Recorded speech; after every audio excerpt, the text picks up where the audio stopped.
ข่อยเคยนอกใจเจ้าไปนอนน้ำผู้หญิงคนอื่นอยู่ประมาณ2,384,000 ครั้งเฮ้ยป้าเจ้าก็นอกใจค่อยหลายปานนั้นหั่นบ่เฮ้ยแม่นเฮ้ยคือว่านั่นแหละ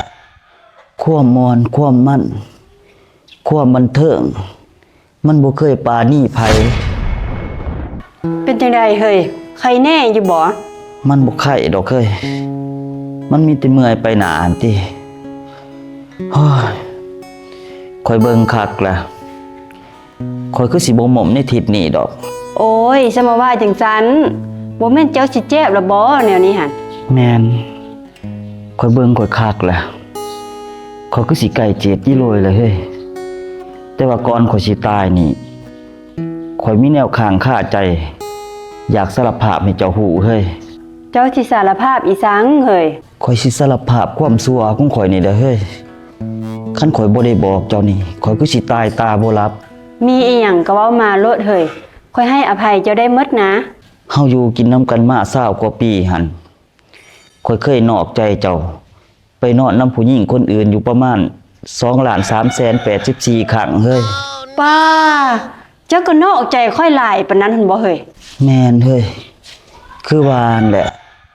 ความมอนความมั่นความบันเทิง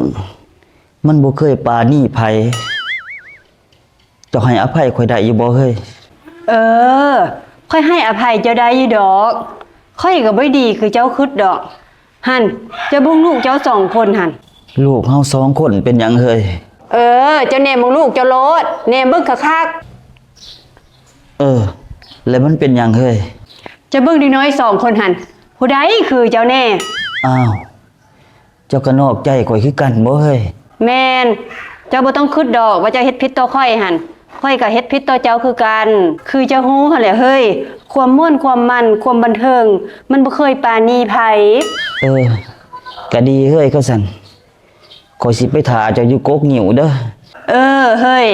ไปพ้อกันอยู่ต้นงิ้วพุ่นแล้วเฮาหั่นข้าฉันข่อยสิไปปีนต้นงิ้วท่าเจ้าเด้อเฮ้ยเด้อจะไปท่าค่อยอยู่พุ่นแล้ว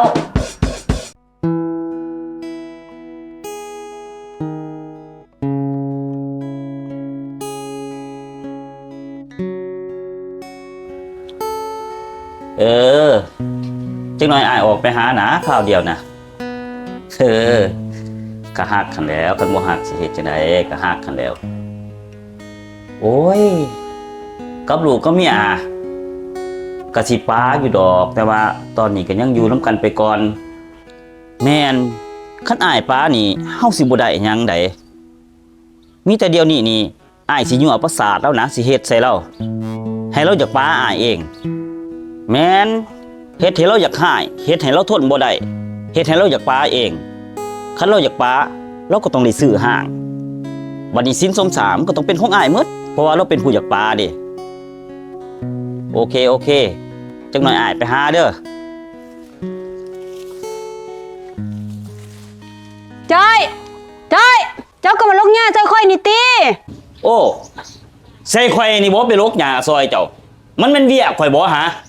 เวียกข่อยหาเงินหาค่ำเขาเฮือนเขาซ่านพุ่นโอ้ยตัวนี้มันเวียกผู้ชายเด้เฮ้ยเจ้าก็มาซอยค่อยแน่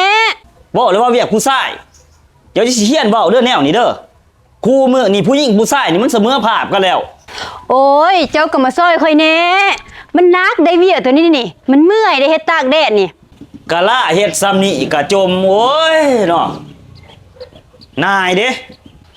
ห่วยเจ้าสิไปไสจอยข่อยก็สิไปเวียกไปงานข่อยหั่นแล้วเจ้าอยู่ซื่อมาเว้าเจ้าสิไปหาอีเมียน้อยหั่นค่อยจักเจ้าแล้วไปหาเมียน้อยแล้วมันเป็นหยังของคนอยู่เฮือนมันบ่แซ่บมันเหี่ยวมันย่าง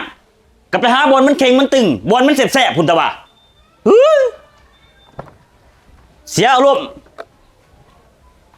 โอ้ยเนาะมีผัวก็ซ้ำบ่มีบ่เคยแบ่งเบาอีสังเลยซ้ำบ่พอลิ้นแซ่ผ่านสาวอีโอ้สิยืนนำกันอยู่บ่แนวนี้เนาะ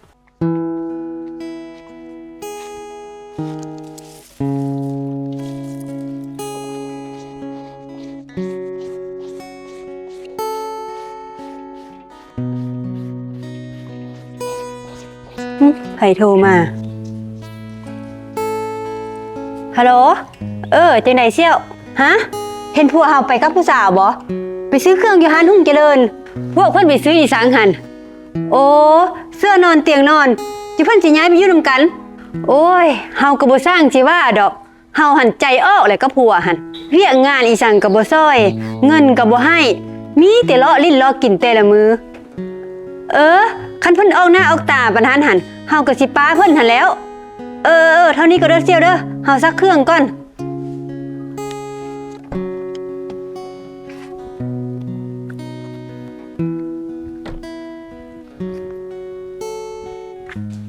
จะมาจะใส่จอย เจ้าก็ฮู้อยู่ว่าข่อยมาแต่ไสเจ้าสิถามเฮ็ดอีสังถามหาเรื่องบ่เดี๋ยวนี้ โอ้ยค่อยกระถามซื่อ โอ้ยบอกเลยว่าถามซื่อๆถามหาเรื่องหันที่หัน ๆห่วยจอย มันโพดละได้ไปมื้อคืนยังสิมากอพิษกับลูกกับเมียอยู่บ่ค่อยถามเจ้าข่มซื่อยังอยากเป็นครอบเป็นครัวกับค่อยอยู่บ่ บ่ คันบ่กับป้ากันตีเงินคำเงินจานบ้านซ่องสินสำสร้างกับปันกัน ข่อยบ่ป่าคันเจ้าอยากป่าเจ้าก็ซื้อห้างเอาติให้เงินข่อยสิป่าให้เฮือนซ่านบ้านซองสินสมสร้างนี่ให้ข่อยหมดจอนไปแต่โต ห่วยจ้อยเจ้าสิบ่ให้หยังค่อยจังดีบ่ ข่อยบ่ให้คันเจ้าอยากป่าแท้ๆเจ้าก็ซื้อห้างข่อยคันเจ้าซื้อห้างข่อยสิให้เจ้าป่า จะแม่นเจ้าข่วงเนาะอยากป้าก็บ่ยอมป้าย้อนจะได้สินสำสร้างผู้เดียว แน่นอนคันอยากป่าแห้งทนบ่ได้ก็ซื้อห้างเอา สิทนได้บ่ โอ้ยจะแม่นเจ้าข่วงเนาะ ถ่าอยู่หั่นแหละเจ้านายอ้ายออกไปหาโอ้ยตัวเรื่องปลาลูกปลาเมียมันหักสิได้ปลานะเดี๋ยวนี้ข่อยกดดันเขาอยู่เดี๋ยวนี้นี่ข่อยสิยุ่งอายเขาฟ้องข่อยก่อนเดี๋ยวนี้คันเขาอยากปลาข่อยเขาต้องซื้อห้างน้ำข่อยแม่นคันเขาอยากปลาเฮาเขาต้องซื้อห้างน้ำเฮาและสินสมสร้างเฮือนซ่านบ้านซองก็ต้องเป็นของเฮาหมดและอ้ายก็สิขนเงินขนคำนี้ไปให้น้องเด้เฮาก็ไปอยู่นํกันน่ะนะเฮ้ย จ้อย แม่นอีสัง เอานี่เอกสารนี่เอกสารย่าหางที่ความสมัครใจนี่เอาไปเซ็น โธ่สิมาหัวใหญ่ใส่ข่อยให้ข่อยเส้นใบยาห่างด้วยความสมัครใจคันข่อยไปเส้นแสดงว่าข่อยสมัครใจยาห่างกับเจ้าแสดงว่าสินสมสร้างสิได้ปันกันคนละครึ่งอุ้ยจ้างของบ่เส้นก็ฮู้ไตเจ้าอยู่ดอก โอ้จะขึ้นแนวนั้นอีหลีบ่ ไผสิบ่ฮู้ไตเจ้า ดีคันเจ้าขึ้นแนวนั้นนั่นค่อยสิให้หยังเจ้าจักอย่างสิเซ็นหรือบ่เซ็นนี่ สิเส้นให้อีแม่อยู่ติบ่ให้หยังข่อยจักอย่างเจ้าเป็นฝ่ายอยากปลาอยากห้างคันเจ้าอยากปลาข่อยเจ้าต้องซื้อห้างข่อยจังสิปลาให้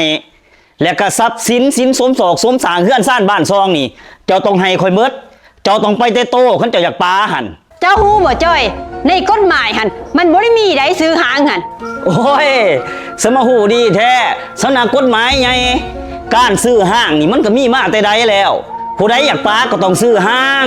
คันเจ้าบ่เชื่อเจ้าก็โทรถามทนายเต้าหมู่เจ้าหั่นเด้ ได้ข่อยโทษถามแท้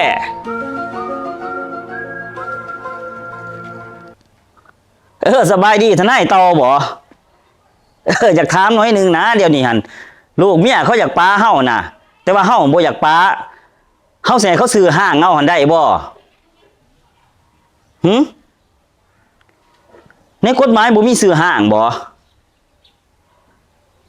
แม่นบ่ขอบใจเด้อกะสัน เป็นจังได้เสื้อละบ่ในกฎหมายหั่นมันบ่มีซื้อหางหั่น บ่มีก็บ่มีแต่ว่าเจ้าเป็นฝ่ายอยากปลาข่อยอยากบ่อยากข่อยก็ต้องได้ร้ายกว่าเจ้าอันนี้เจ้าสิบ่ให้ข่อยจักดีมันบ่ได้ มันบ่เกี่ยวกับไผอยากปลาหรือบ่อยากปลาดอกคันย่าหางกันหั่นนะสินสมสร้างกันต้องแบ่งปันกันคนละครึ่งอยู่แล้ว ยกเว้นฝ่ายใดฝ่ายหนึ่งสิกระทำผิดต่อสายผัวเมียหรือสินสมสร้าง โหจะเป็นศาสตร์ผู้ดีเนาะปลากับปลากะสันสินสมสร้างแบ่งผู้ละครึ่ง ค่อยบ่ให้ จะสิเอาเหตุผลหยังบ่ให้ข่อยเดี๋ยวนี้ผัวเมียปลากันกับปันกันผู้ละครึ่งแต่ว่าสินสมสร้างหั่น คันเจ้าอยากได้ก็ได้ข่อยสิให้เจ้า แต่ข่อยสิแจ้งจับเจ้าหั่น โอ้ยสิแจ้งจับอีสางข่อยผัวเมียปากันมันก็ต้องได้แต่ว่าสินสมสร้างข่อยอยากได้สินสมสร้างผู้ละครึ่งก็สิจับข่อยนี่บ่เหตุผลจ้ะ ค่อยบ่ได้แจ้งจับเจ้าเรื่องนี้ค่อยสิแจ้งจับเจ้าเรื่องเจ้าลิ้นเซ่ผ่านสาวเจ้าทำมิจฉาจารโธ่หัวหมอใส่ข่อยอีกเจ้ามีหลักฐานบ่ว่าข่อยลิ้นแซ่ลิ้นสาวข่อยบ่ได้ลิ้นข่อยอยู่แต่เฮือนแต่ละมื้อข่อยบ่ได้ไปไสมาไส จ้อยเอ้ยหลักฐานที่เจ้าหันมันหลายคลิปที่เจ้านอนนำกันในโทรศัพท์เจ้าหันค่อยโหลดเอาไว้ในโทรศัพท์ค่อยเรียบร้อยแล้วก็ข้อมูลที่เจ้าแซดหากันหั่นนะส่วนกันไปนอนบนนั้นบนนี้หั่นนะค่อยแคปไปหมดแล้วเดี๋ยวนี้หันค่อยจะให้เจ้าเลือกเจ้าสิไปติโตหรือว่าเจ้าสิเข้าคุก ว้ายมันแมนบ่ข่อยโทรปรึกษาทนายเต่าก่อนบาทหนึงฮัลโหลทนายเต่าอันกรณีนะเฮาลินแซลินซาวน่ะเขานิสังเขามีสัจจานบ่เขามีสัจจานอิหยังนี่แหละผิดซั่นบ่เฮาลินผู้สาวกับผิดซั่นบ่แต่ว่าเฮาบ่ได้ปาลูกปาเมียใดเฮาก็ยังมีความรับผิดชอบอยู่ผิดบ่ถือดำเนินทางอาญาอีกโอ้ขอบใจเด้อเอาจังสีซาข่อยว่าเฮาเลิกกันด้วยดีซะข่อยขอน้อยเดียวก็ได้บ่ฮอดครึ่งนึงก็ได้ซะข่อยขอสำไรสำนึงเพื่อไปตั้งต้นตั้งโตนะทำอิฐนะค่อยสิให้อยู่แต่ตอนนี้ค่อยเปลี่ยนใจล่ะโอ้ยอย่าว่าจังสันทอนเอานี่เลือกเอาสิเส้นหรือสิเข้าคุกโอ้ยเนาะ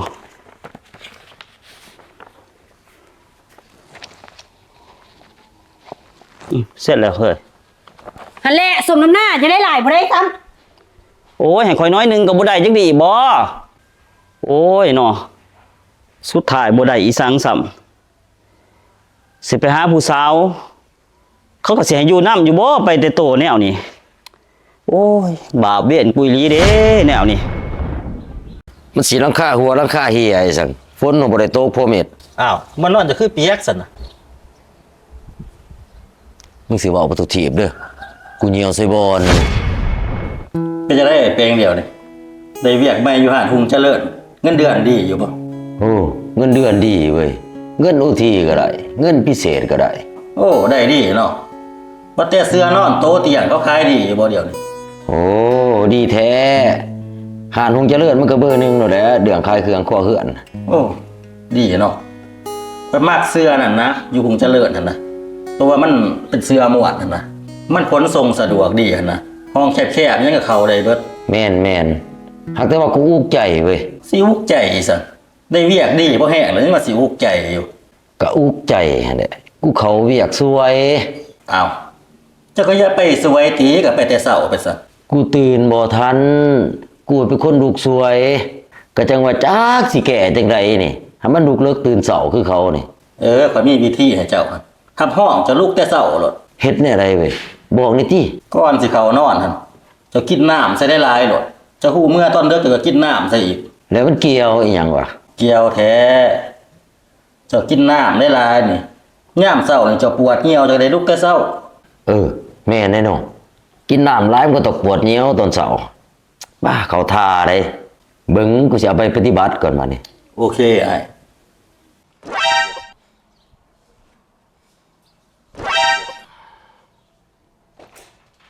โอ้สวัสดีไอ้จะได้มันสมาลูกตากเครื่องตากคองแต่เช้าแท้ลูกเช้าๆนั่นนี่แสดงว่าสูตรข่อยบอกได้ผลแม่นบ่จักได้บ่ได้แหละกูเมื่อแต่ 3:00 นพุ่นน่าเห็นบ่ได้ผลเกินคาดเนาะแต่ว่าเจ้าลูกเช้าโพด 3:00 นหั่นยังขี้ไล่ก็ 5:00 นซะแล้วมึงสิบ่ให้กูลุกจังได๋บ่นอนกูเปียกเบิดอ้าวคือว่าซั่นน่ะเพื่อนเจ้าหลังคาหัวบ่มันสิหลังคาหัวหลังคาเฮียไอ้ซั่นฝนบ่ได้ตกพอเม็ดอ้าวมันนอนจะคือเปียกซั่นน่ะมึงสิเว้าประตูถีบเด้อกูเหี่ยวใส่บอนอ้าวเฒ่าสิตายทั้งเหี่ยวใส่บอนเจ้าก็ซ้ำเล็กน้อยได้นี่อันสิสุมาเว้าก็เป็นย้อนสูตรมึงหั่นแหละให้กูกินน้ำบ่แท้ว่าหูมื้อยามใดก็กินน้ำหูมื้อยามใดก็กินน้ำกินแล้วมันก็ปวดเหี่ยวที่บาดนี่ปวดเหี่ยวกูก็ไปเหี่ยวซั่นน่ะกูก็ไปเหี่ยวแล้วนะเหี่ยวในห้องน้ำหั่นเหี่ยวก็บ่สุดจักเทื่อเด้อเบิ่งน้ำเหี่ยวกูหั่นท่วมบ้านท่วมเมืองเต็มที่เบิดบาดกูหูเมื่อมาหั่นโอ้แม่เอ้ยเปียกเบิดบ่นอนกู ให้เจ้าจื้อไว้บัดนี้มันบ่มีจริงดอกห้องน้ำในความฝันหั่น